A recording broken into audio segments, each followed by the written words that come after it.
I shared on this post from one of our lovely middle school English teachers, looking at the way that students are developing essay plans and the way that they might outline their ideas. And we can do this in lots of different ways, but I think technology can offer a couple of added benefits that would be nice to explore. And these added benefits are to do with using mind maps.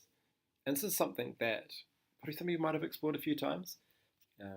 And these ones are actually made through a product called Mindmeister, which is something we subscribe to as a school.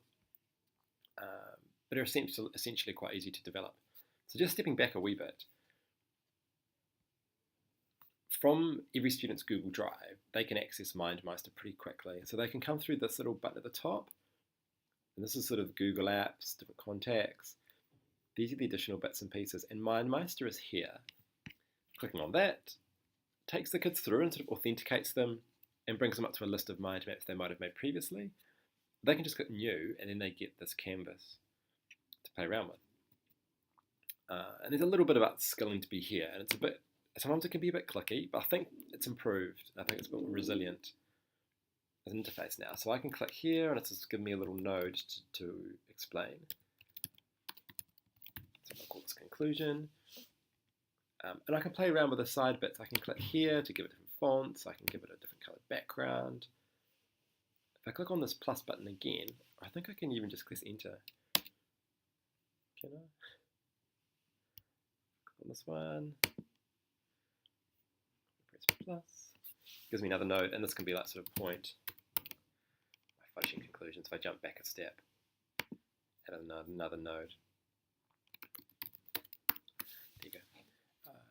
And other things that have improved lately too, I can click on this. So for some students, I might want to add images to help them think about their big ideas. Over here, they can click a picture, and they can add a picture.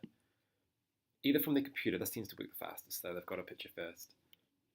Drag it in. This is where I got these sort of pictures from, my different mind map. And if you zoom out, it kind of just shows you the extent to which you've done. So to linking this to the idea of essays, you can do a couple of interesting things. Little export arrow. This one gives me a whole lot of options. So I can export as a PDF if I want to see the whole layout, which I can save to my notes, or even a picture. This one's different. Microsoft Word file, if I click on that, exports this. And then it grabs, you can download different bits. So I actually unselect everything. So this, I can grab this to Google Drive, or I can export just the Word file, so it's quickly thinking. Here.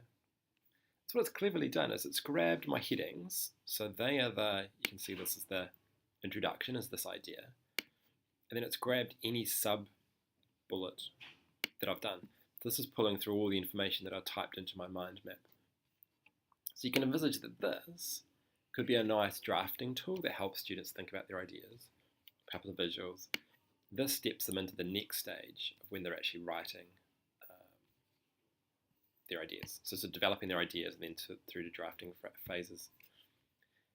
And there's a couple of benefits, I think, to using mind maps. It's really mutable. If I don't, for instance, if I think, I don't know, I don't think that idea really goes there. I think I really should put it back under here. I can drag it and relocate it into there and see it's pulled itself into there. I can add sub-ideas, I can add more ideas, I can drag things around, change the order. And it's really, really flexible how that kind of works. And I think that's nice, as opposed to writing things down as in pen and paper. Another kind of added benefit is this timeline feature. So if I click through and press play, it's just showing how my ideas have developed over time, and I can change the speed. But it could be a nice reflective tool to help kids realise that they come from a whole lot of ideas and how they might come to structure their thinking in a semi-logical sort of fashion. So I hope that's useful. I hope that's useful to sort of explain some ideas around how you could help kids use mind maps to structure their thinking and some of the benefits around doing that as a class.